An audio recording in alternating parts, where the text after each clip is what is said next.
और ये ऑपरेशन का नाम जब आपने रख दिया बुनियान मरसूस, तो फतेह तो आपको वहीं मिल गई। एक एंकर इनका दोहरा नहीं पा रहा था, कोई लीडर नहीं दोहरा पा रहा था कि ये है क्या। और अच्छा हुआ हमारी भी थोड़ी बचत हो गई, क्योंकि हमारे भी कुछ लोग खातमुन नबीयीन तक नहीं बोल सकते, तो वो इधर होते तो क्या बोलते। थोड़ी बचत अल्लाह ने की, बंदा चेंज था, वरना अगर आप सोचो वही होता तो फिर क्या होता।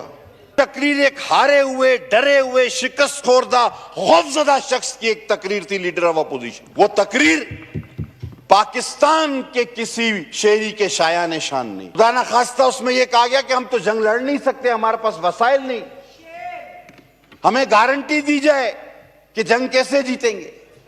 और उसके बाद पॉइंट्स बताए गए कि जी यहां ना मार दें, यहां हम कमजोर हैं, यहां ना मार दें, यहां हम, यही दुश्मन को आप रास्ता दिखा रहे हो। और कहा कि हमारे पास तो असला नहीं, हमारी तो माशी हालत तबाह है। अब आओ देखो कि नारे तकबीर ने और हमारी फौज ने क्या बात, क्या काम कर करके दिखाया। आओ देखो, डरे हुए खौफजदा जिनके हौसले पस्त हों, उनको इतनी बड़ी सीटों पे न बिठाया करे सर। और आखिरी में कहा मैं तो खुद जेट पायलट हूं। तो सर पायलट किसी और का भी होता है, पायलट तो जेट का ही होता है, गधा गाड़ी का पायलट तो पहली बार देखा है हमने। हाँ, हमारे पास एक आधा कोई आपका ड्रोन गिरता था, वहां छोले की दुकान वाला आ जाता था, चाय वाला, ठेले वाला, बंद कबाब वाला, वहां मार्केट लग जाती। और बहुत सारे लोगों ने तो यह भी गिला किया, यार छोटा मोटा ड्रोन हमारे इलाके में नहीं गिरा रहे हो आप लोग। तो मोदी साहब आप हमसे लड़ने की बात करते हो, हमको तो उस वक्त तक चैन नहीं आता शादी में जब तक फायरिंग कर करके हम दूल्हे को गिरफ्तार न करवाएं, या किसी पड़ोसी को गोली ना मार दे, या किसी बाराती को गोली ना लगे। हमको तो ऐसा बना दिया आपने। और हमारे तो कल एक पायलट ने कहा, और जिसको पूरी दुनिया ने वायरल किया है, कि राफेल तो बहुत अच्छा तैयारा था, लेकिन इसको ठीक तरीके से चलाना भी चाहिए था। तलवारें बहुत हैं लेकिन जुल्फकार जैसी कोई नहीं, तलवार बाज बहुत हैं लेकिन अली जैसा कोई नहीं। ला फता इल्ला अली ला सैफुल्लाह जुल्फकार। आज हमने भारत पर सिर्फ नहीं बल्कि पूरी दुनिया पर साबित कर दिया है कि अव्वल उसूल तो हमारा यह है कि हम जंग नहीं चाहते, हर तरह से जंग से बचना चाहते हैं, दूर रहना चाहते हैं, अमन के दाई हैं। लेकिन अगर दूसरी जानिब हम पर जंग मुसल्लत की गई तो फिर हमारे पास दो ही बातें हैं, वतन या कफन, आजादी या मौत। इसके अलावा फिर तीसरा कोई ऑप्शन हमारे पास नहीं। कल मैं सुन रहा था तकरीर इंडिया के वजीर आजम सरेंद्र मोदी की, नरेंद्र सॉरी, मैं सरेंद्र मोदी से, मेरे मुंह से नहीं, उनकी मैं तकरीर सुन रहा था। वो कह रहे थे कि हम किसी एटमी ब्लैकमेलिंग में नहीं आएंगे, और मैं उनको वाज़े तौर पे कहना चाहूंगा कि हम कोई भी ब्लैकमेलिंग नहीं कर रहे। और आप कसम उठवा लें, कोई वादा ले लें कि ये हरगिज ब्लैकमेलिंग नहीं है, ये तो सीधा और साफ मैदान में रखी हुई बात है कि 1 और 10 का रेशो है। ये अलग बात है कि ये जो एक हैं ये अल्लाह अकबर वाले हैं, ये नाराए रसालत वाले हैं, नाराए हैदरी वाले हैं, वरना रेशो तो 1 और 10 का है। अगर आप जो रिवायत रही है किसी तरह रात के अंधेरे में इस मुमलिकत खुदादात पर कोई बड़ा हमला खुदा ना खास्ता कर बैठे, तो मैं उस सूरत में ये वाज़े तौर पे बताना चाहता हूं कि ये ब्लैकमेलिंग नहीं है, ये इंतबाह है, ये वार्निंग है कि पाकिस्तान को कभी मैली आंख से नहीं देखना। हां, दहशतगर्दी के हम भी खिलाफ हैं। आपने क्या दहशतगर्दी देखी? हम 1,70,000 से 1,00,000 लोग मरवा बैठे, शहीद हो गए हमारे लोग। क्या दहशतगर्दी आपने देखी? हमारी ना मस्जिदें महफूज आपकी प्रॉक्सीज की वजह से, ना हमारी इमाम बारगाहें महफूज आपकी प्रॉक्सी की वजह से। मुख्तलिफ तहरीकें, कराची का अमन तबाह, दहशतगर्द ग्रुप, टारगेट किलर्स, सबका ताना बाना देखें तो आपसे जाके मिलता है। दहशतगर्दी का इल्जाम तो हमें आप पर लगाना चाहिए और हमारे पास तो सबूत भी है। और आपने तो हमारी आजादाना तहकीकात की पेशकश को भी मुस्तरद किया, क्योंकि आपके पास कोई सबूत नहीं था। तो अगर दहशतगर्दी के सबूत चाहिए और आपकी कराई हुई दहशतगर्दी के सबूत चाहिए तो वो हमसे लें। अगर तादाद गिननी है शौदा की जो तुम्हारी प्रॉक्सीज की वजह से हुई, तो वो अब 1,00,000 तक पहुंचने वाली है। हर इंडिया का शहरी अपनी हुकूमत से यह सवाल करे कि पुलवामा से पहलगाम तो तुम्हें नजर आता है, लेकिन एक्स फाटा, बलोचिस्तान, कराची और इस मुल्क में होने वाली तमाम दहशतगर्दियां तुम्हारी नजर से ओझल क्यों हैं? मैं इससे पहले कि अपनी बात आगे बढ़ाऊं, मैं वाज़े तौर पर कहना चाहता हूं इस ऐवान में बैठे अपने दोस्तों को और जो मेरी बात सुन रहे हैं कि देखें, मोदी इस वक्त शिकस्त खोरदा है और इस आदमी की तारीख रही है। मैं सिर्फ एक आदमी की बात कर रहा हूं इसकी। आप गुजरात देखें या दूसरे वाकयात पे इसकी मुहिम जोई देखें, ये अपनी सियासी शोहरत के लिए हमेशा लाशें मांगता है, लाशों पर सियासत करता है। और अभी जब यह शिकस्त खोरदा है तो ये किसी भी हद तक, किसी भी साजिश तक जा सकता है। हमें हर वक्त चौकन्ना रहना पड़ेगा।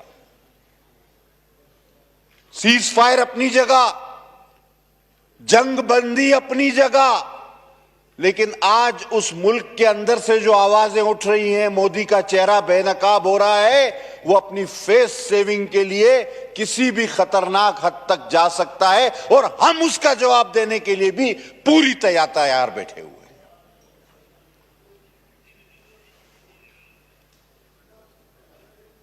पाक फौज जिंदाबाद।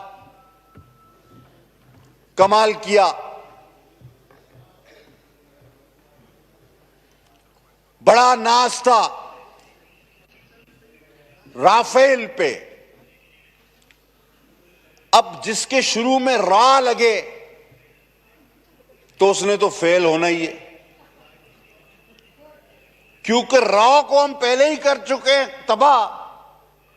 बाकी बचा था फेल, वो फेल ही रहेगा।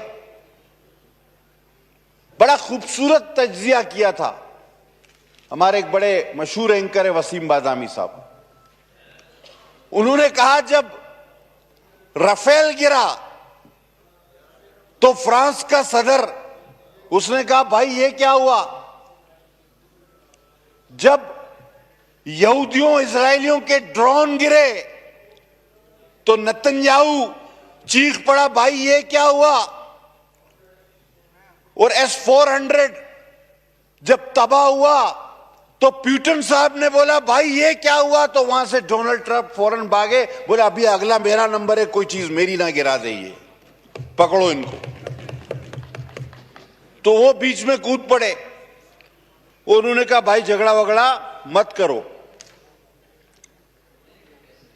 मोदी साहब, आपने इतनी कत्लो गारत करी, हमारे पास करवाई, इतनी दहशतगर्दी आपने हमारे पास करवाई कि हमारी लोगों की नफ्सियात ही बदल के रख दी। अब जहां हमारे पास एक आधा कोई आपका ड्रोन गिरता था, वहां छोले की दुकान वाला आ जाता था, चाय वाला, ठेले वाला, बंद कबाब वाला, वहां मार्केट लग जाती। और बहुत सारे लोगों ने तो यह भी गिला किया, यार छोटा मोटा ड्रोन हमारे इलाके में नहीं गिरा रहे हो आप लोग, यानी ये गिला पाकिस्तानी कर रहे।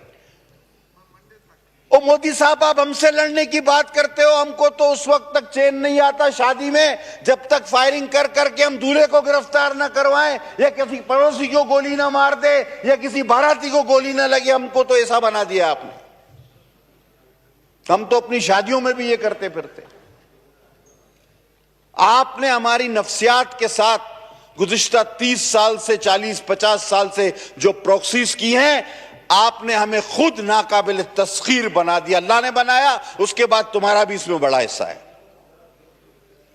और ये खिलौने, चाहे S-400 हो, राफेल हो, सर ये पुर्जे चलाने के लिए दिल, गुर्दा, जिगरा चाहिए।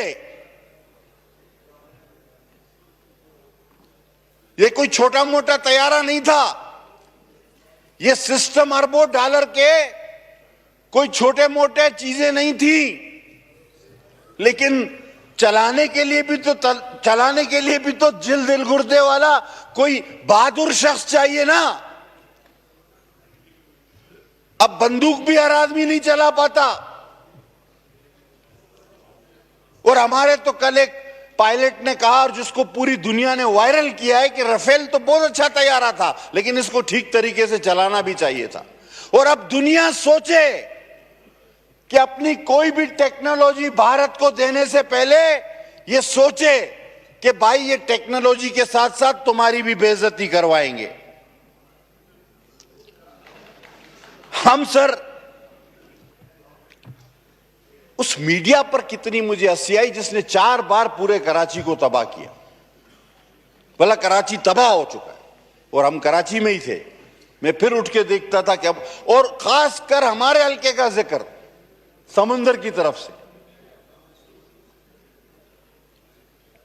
फिर हम परेशान, हम घूम रहे हैं केमाड़ी पर, अपने बंदरगाहों पर, कि वहां तो सर मेला लगा हुआ है, लोग सेल्फियां खिंचवा रहे हैं, लोग पिकनिक पे आ गए हैं, तो ये कह रहे हैं तबाह हो गया है। मैंने इतना कॉमेडी से भरपूर और अंधा मीडिया दुनिया का नहीं देखा। ये कॉमेडियंस थे। और कल मैं एक वीडियो देख रहा था, उसमें कहा कि एक उनके एंकर की चीख के कि जी हमारी फौज घुस गई, तबाह कर दे, उसके गर्दन की रग फट गई। अंदाजा करो, ये हाल है इन पागलों का। और यहां पर क्या था? कुछ भी नहीं। तो ये खिलौने सर, हर शख्स का काम नहीं चलाना। मैं सलूट पेश करता हूं कि हमने सब्र किया, हमने एक दिन सब्र किया। इन्होंने हस्बे रिवायत रात के अंधेरे में हमला किया, हमने दूसरे दिन सब्र किया, और अल्हम्दुलिल्लाह फिर तीसरे दिन सुन्नत नबवी के तहत हुजूर सल्लल्लाहु अलैहि वसल्लम ने फरमाया था कि दुश्मन पर भी रात के अंधेरे में वार न करो। हमने फजर की नमाज पढ़कर अल्लाह अकबर के नारे के साथ हतफ दागे हैं उन पर, और ऐसे दागे कि फिर उनकी नींद आराम हो गई। और वो चीखें अभी तक बंद नहीं हो रही। हतफ चलाने वाले भी बहादुर थे, और यही हतफ खुदा ना खास्ता तुमको दो तो ये राफेल वाला हाल हो जाएगा। बोलना मैं ये चाह रहा हूं कि तलवारें बहुत हैं, लेकिन जुल्फकार जैसी कोई नहीं। तलवार बाज बहुत हैं, लेकिन अली जैसा कोई नहीं। ला फतह इल्ला अली ला सैफुल्लाह जुल्फकार। तो हर हथियार के पीछे एक शख्सियत होती है। लिहाजा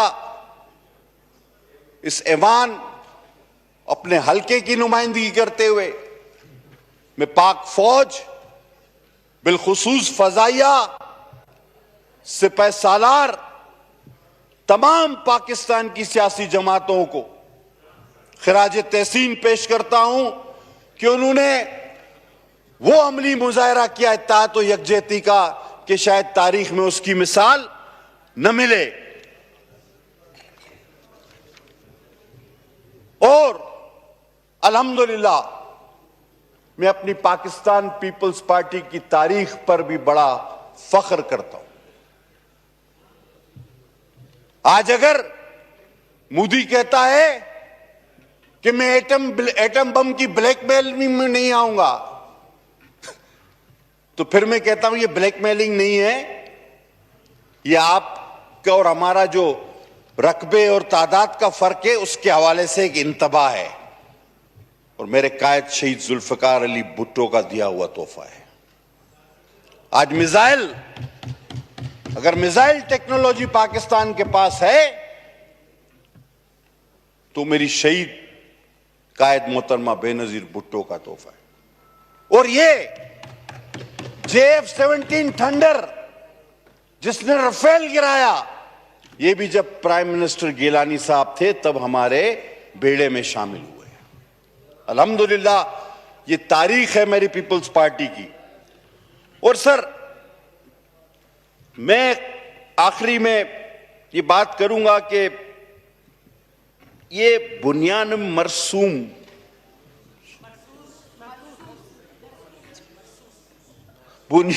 मरसूस आपने ऐसा नाम रख दिया। वो इंडिया वालों, वो तो था, हमारे तो कुरान में है, लेकिन पूरे इंडिया में ये दोहराने वाला कोई आदमी नहीं मिल रहा था इनको।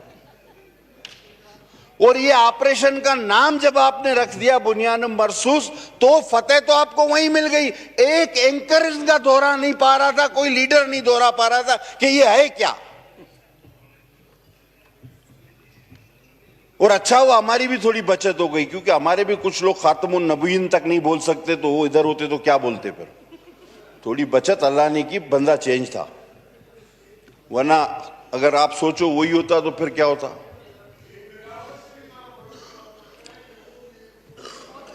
No cross talk please. उन्होंने इंटरनेशनल, और मैं खराज, देखो क्या जबरदस्त मेरे भाई मुझे याद दिला, और मैं खराज तहसीन पेश करता हूं अपने चेयरमैन बिलावल भुट्टो साहब को, जिन्होंने पूरे इंटरनेशनल मीडिया BBC CNN में पाकिस्तान की और ऑपरेशन बुनियान मरसूस की पूरी नुमाइंदगी की, पूरी वो दुनिया को कायल किया कि हम अमन के दाई हैं, हम जंग नहीं चाहते, लेकिन अगर जंग मुसल्लत की गई तो फिर आपका हशर ये होगा। और सर किसी तलखी से बचते हुए करना चाहता तो बहुत कुछ बात थी। सर एक तकरीर इस ऐवान से हज़फ की जाए, एक। बैरिस्टर गौर साहब ने बड़ी अच्छी तकरीर, बड़ी अच्छी बातें, कौम को हौसला दिया, हर शख्स ने तकरीबन अच्छी बातें की। काश के वो यहां होते। एक तकरीर एक हारे हुए, डरे हुए, शिकस्त खोरदा, खौफजदा शख्स की एक तकरीर थी, लीडर ऑफ अपोजिशन। वो तकरीर पाकिस्तान के किसी शेरी के शायान शान नहीं थी। उसमें ना सिर्फ यह कहा गया, आप खुद उठा के देखें उसके इक्तसाबात, खुदा ना खास्ता उसमें यह कहा गया कि हम तो जंग लड़ नहीं सकते, हमारे पास वसाइल नहीं, हमें गारंटी दी जाए कि जंग कैसे जीतेंगे। और उसके बाद पॉइंट्स बताए गए कि जी यहां ना मार दें, यहां हम कमजोर हैं, यहां ना मार दें, यहां हम, यही दुश्मन को आप रास्ता दिखा रहे हो। और कहा कि हमारे पास तो असला नहीं, हमारी तो माशी हालत तबाह है। अब आओ देखो कि नारे तकबीर ने और हमारी फौज ने क्या बात, क्या काम कर करके दिखाया। आओ देखो, डरे हुए खौफजदा जिनके हौसले पस्त हों, उनको इतनी बड़ी सीटों पे न बिठाया करे सर। और आखिरी में कहा मैं तो खुद जेट पायलट हूं। तो सर पायलट किसी और का भी होता है, पायलट तो जेट का ही होता है, गधा गाड़ी का पायलट तो पहली बार देखा है हमने। पायलट तो जेट का ही होता है। सर ये तकरीर लीडर ऑफ द अपोजिशन की, इसकी तहरीरी कॉपियां निकाल के इन्हीं दोस्तों को दें ताकि ये पढ़ें कि किस तरह इस कौम का, इस फौज का हौसला पस्त करने की कोशिश की गई। और बार बार मुझे टीवी पे दिखाओ, मुझे टीवी पे दिखाओ। ओ भाई तुम क्या कोई अदाकार हो, गुलूकार हो, क्या हो? तुम अपनी बात करो, सियासी बात करो, मुझे टीवी पे दिखाओ। इस तकरीर को हज़फ किया जाए। यह पाकिस्तान की इस असेंबली पर एक दाग है, एक दाग है। और सर ये बात करते हुए इजाजत लूंगा कि अगर इसी तरह हम यकजहती के साथ आगे बढ़ते रहे, पाकिस्तान की तमाम सियासी जमातें इसी तरह एक पेज पर रही और हम अल्लाह ताला के हुजूर सजदा रेज़ रहे, तो इंशाअल्लाह ताला मुस्तकबिल में भी मोदी हो या कोई और हो, ऐसी मुहिम जोई से बाज रहेगा। पाकिस्तान जिंदाबाद, पाक फौज जिंदाबाद। बहुत Engineer Hamid Hussain Sahab.